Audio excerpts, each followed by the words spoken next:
Bonsoir pasteur. Bonsoir Vital. Nous sommes heureux de vous retrouver ce soir et nous sommes enthousiastes à l'idée d'entendre la parole que Dieu a déposée dans votre cœur pour nous aujourd'hui. Moi aussi je suis heureux de vous voir. Amen, amen, amen. Merci beaucoup pasteur. Mais juste avant de passer au message d'aujourd'hui, nous voulons prendre le temps avec vous d'approfondir certaines interrogations que nous avons pour que vous puissiez y répondre pasteur. Alors, la fois passée, nous avions vu que l'un des facteurs de risque de la blessure, c'est le manque de bon sens. Bien évidemment, nous avions pris l'exemple de ce jeune homme qui a été décrit, cité dans Proverbe 7, et nous avions constaté qu'il manquait de bon sens selon la parole de Dieu. Nous voulons comprendre aujourd'hui, pasteur, qu'est-ce que cela signifie manquer de bon sens? Ce point est important parce que dans certaines versions, notamment dans la version, je crois que je n'ai pas dit bonsoir à tout le monde. Bonsoir à tout le monde. Nous sommes heureux de nous retrouver ce soir. Et comme vous l'avez remarqué sans doute, parce que moi, je crois que je le remarque, nous avons une nouvelle émission, une nouvelle version de nos temps de partage. Et je crois que nous ne sommes pas au bout de nos surprises, n'est-ce pas? Pas du tout, pasteur, pas du tout. Voilà. Donc, tu as bien fait d'être connecté. Et si il y a des amis, il y a des personnes avec qui tu veux partager ce moment, n'hésite pas à transférer les affiches et à les inviter, à leur dire il y a quelque chose qui se passe ici. Ce serait bien de se connecter. Donc, tu me posais la question. Oui, pasteur. Sur ce que ça signifie manquer de bon sens. C'est un terme qui est quand même fort violent et qui peut choquer plus d'un, mais c'est le terme que la Bible utilise et il est important de le comprendre parce que dans certaines versions, on dit même manquer de cerveau. Voilà, donc c'est que... mais ce n'est pas une insulte. C'est ça la bonne nouvelle. Ce n'est pas une insulte, c'est la description d'un état. C'est la description d'un état. Et quel est cet état? Nous avons la dernière fois trouvé la réponse dans Proverbe 6, le verset 32.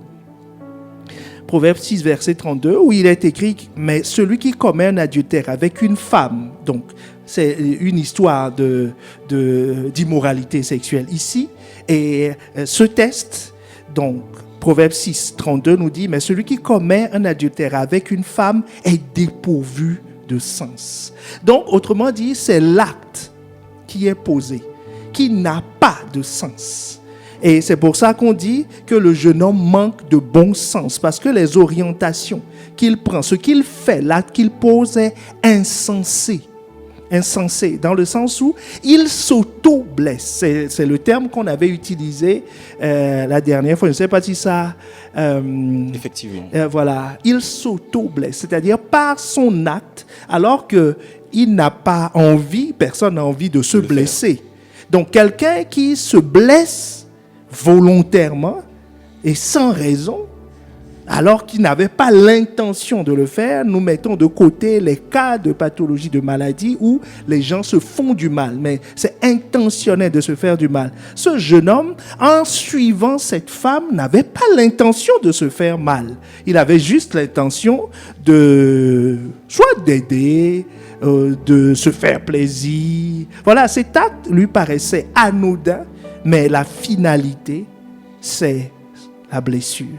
Donc, c'est en ça que la Bible dit qu'il manquait de bon sens.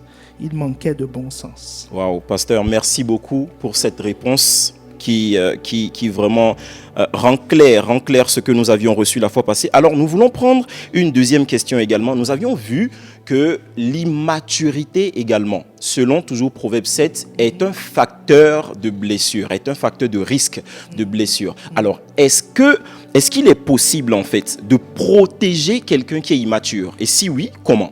Oui, il est possible de protéger quelqu'un qui est immature. Première condition, il faut que la personne le veuille. Amen. Voilà, s'il ne veut pas, on ne peut pas le protéger contre lui. Donc, il faut que la personne le veuille. Et la meilleure façon de protéger quelqu'un qui est immature, c'est de l'aider à devenir mature. Amen. Ce n'est pas se substituer à lui, ce n'est pas le rendre dépendant de nous, mais c'est de l'aider à devenir mature. C'est la clé. Devenir mature. Et Il y a plusieurs façons d'aider quelqu'un à devenir mature en l'enseignant, c'est une façon. Mais aussi, parce que tout le monde n'a pas l'occasion d'enseigner. Tout le monde n'a pas l'occasion d'enseigner. Enseigner veut dire parler tout le temps avec la personne, mais nous ne parlons pas avec tout le monde tout le temps. Mais par contre, si je veux aider quelqu'un, je dois être une source d'inspiration pour la personne. Amen. Vraiment une source d'inspiration pour la personne. Amen. Donc, je dois, moi, me montrer mature pour montrer la voie, pour permettre à la personne d'appliquer Hébreux 6.12 que nous n'allons pas lire, mais voilà, pour que la personne puisse s'inspirer de ce qu'il me voit faire. Quand il voit Christ manifesté en moi, pour pouvoir faire la même chose. Parce que l'imitation est la méthode d'enseignement, est une méthode d'enseignement plus efficace que les grands discours. Voilà. Amen. Merci beaucoup, pasteur. Nous passons à une troisième question, pasteur. Est-ce que me séparer des relations qui me maintiennent dans la zone floue, et nous avions défini la zone floue comme étant la zone qui se situe entre les ténèbres et la lumière. Nous l'avions également appelée zone grise. Alors, est-ce que me séparer des relations qui me maintiennent dans la zone floue est une solution pour me protéger? Oui. En réalité, ce n'est pas nous qui avons nommé cette zone. C'est la Bible. Évidemment, bien sûr. C'est la Bible qui a nommé cette zone. Et il est peut-être important que nous le relisions. Juste cette partie, la Bible nous dit que c'était au crépuscule. Au crépuscule. Je crois que c'est le verset 8. Je crois que c'est le verset 8 qui nous dit... non, verset 9. Dans la version Parole de vie, il dit c'est le soir, quand la nuit tombe et qu'il fait de plus en plus sombre. Voilà, quand la nuit tombe et qu'il fait de plus en plus sombre. Donc, et la version Louis II dit au crépuscule, pendant la soirée, au milieu de la nuit et de l'obscurité. Donc, c'est un temps grisâtre. Il y a un peu de lumière, il y a un peu de ténèbres. Ce qu'il est important de savoir, c'est que ce n'est pas le fait du garçon.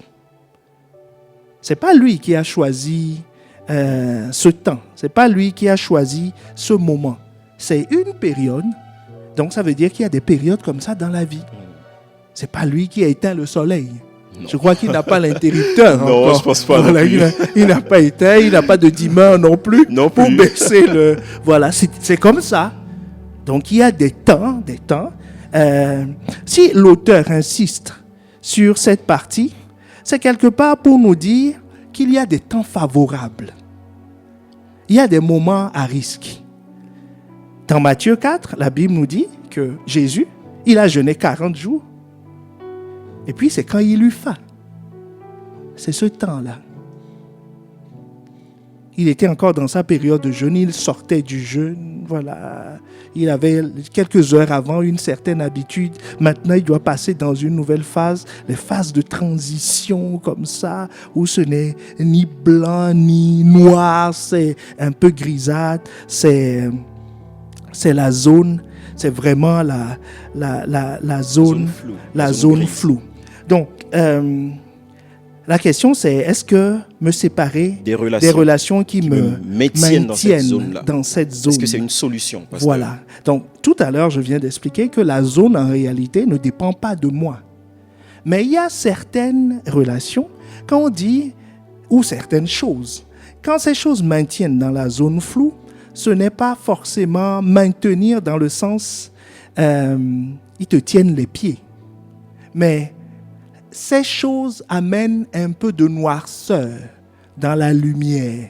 Est-ce que tu vois le... Bien sûr. Voilà, un peu de noirceur. C'est ça qui rend la chose grisâtre. C'est une relation qui n'est pas... C'est un mélange. Un mélange.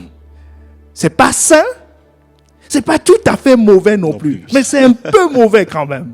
Voilà, donc on est entre deux. On est entre deux. Bon, dans les relations, on peut parler franchement. Mais bien sûr. Bon, on est entre nous. On est là pour ça, pasteur. Voilà. Par exemple, si c'est une relation garçon-fille, par exemple, on dit, bon, où commence l'impudicité? Tu vois, c'est ça le... Voilà. On se fait un petit bisou d'abord à 15 cm. de la bouche, puis après on se rapproche, on s'arrête à 1 centimètre. Tu vois, c'est flou. C'est flou. C'est très grisâtre. Ça annonce le mauvais temps. Effectivement, Ça pasteur. annonce le mauvais temps. Mais Jésus a dit quelque chose de puissant concernant toutes ces choses. Amen. On peut afficher un test. Nous allons découvrir un test où Jésus annonce que si il parle des occasions de chute, si ton œil est pour toi une occasion de chute, si ta main est pour toi une occasion de chute, Jésus dit, sois simple, arrache-le. Il dit, arrache-le, mets la main et arrache. C'est Matthieu 5. Il dit, arrache. Quand il dit arrache, il ne dit pas arrache et mets dans la poche. Il dit arrache et jette loin de toi. Autrement dit, le temps grisâtre peut être quelque chose qui ne dépend pas de toi. Mais ta présence à cet endroit dépend de toi. Donc c'est à toi de sortir, d'arracher l'œil. On peut garder le verset affiché, d'arracher l'œil, d'arracher la relation. Autrement dit, de rompre la relation. Parce que tu sais qu'elle est pour toi une occasion de chute. Des fois, des gens font des choses ou fréquentent certaines personnes, puis après, ils vont jeûner. Non, viens jeûner avec nous 1 fois par semaine pour chercher la face de Dieu, plutôt que de se décrasser.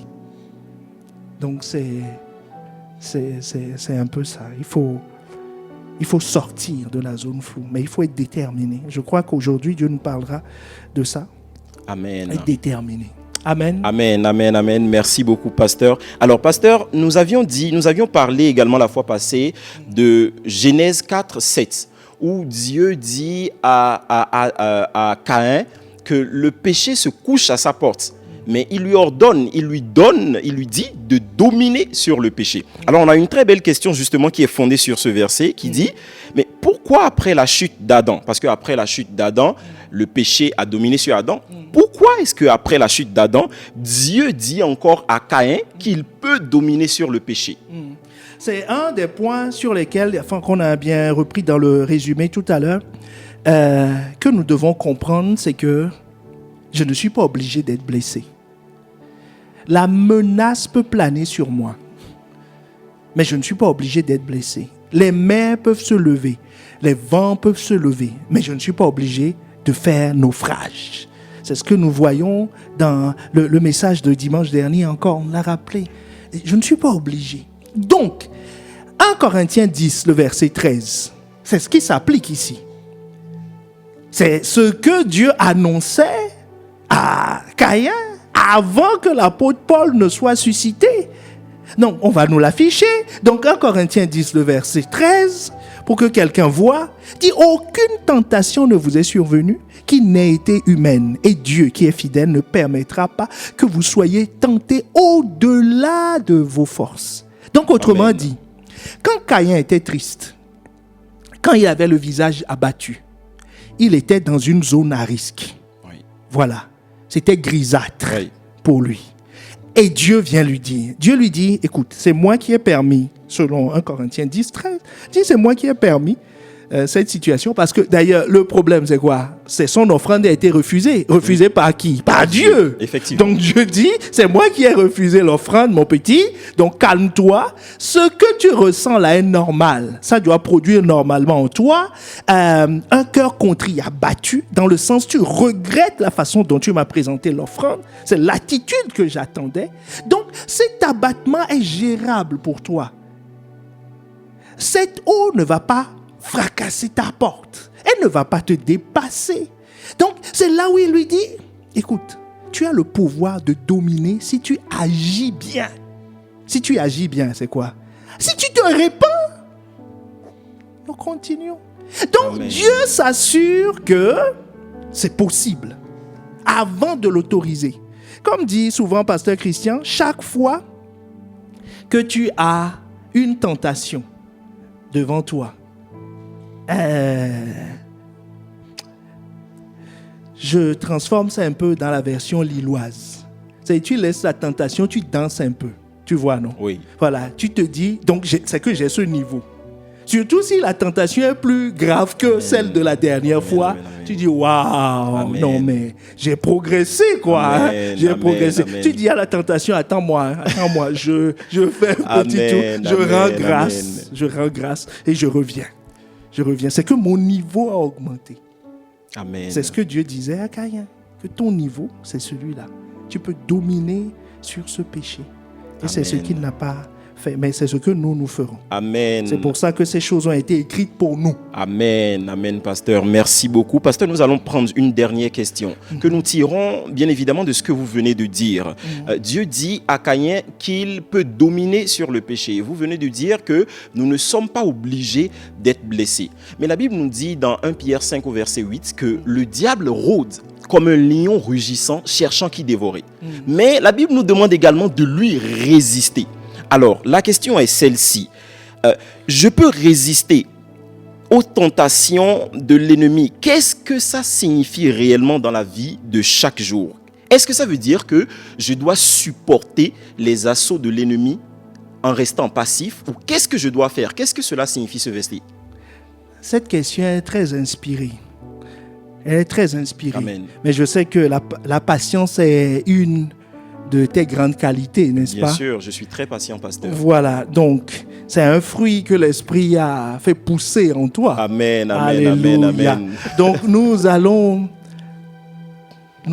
répondre de façon précise à cette question tout à l'heure, Amen. durant notre temps de partage. Amen. C'est une belle transition. Je Amen. crois que tu as quelque chose à dire à ceux qui nous suivent. J'ai quelque chose à dire à tous ceux qui nous suivent. Si vous avez des questions, bien-aimés, qui sont fondées, qui sont basées sur l'enseignement de ce jour ou les enseignements, les temps de partage à venir, n'hésitez pas, bien-aimés, à envoyer un mail, à envoyer vos questions par SMS ou par mail au numéro du secrétariat. Nous allons les répertorier et le pasteur, comme aujourd'hui, prendra le temps d'y répondre.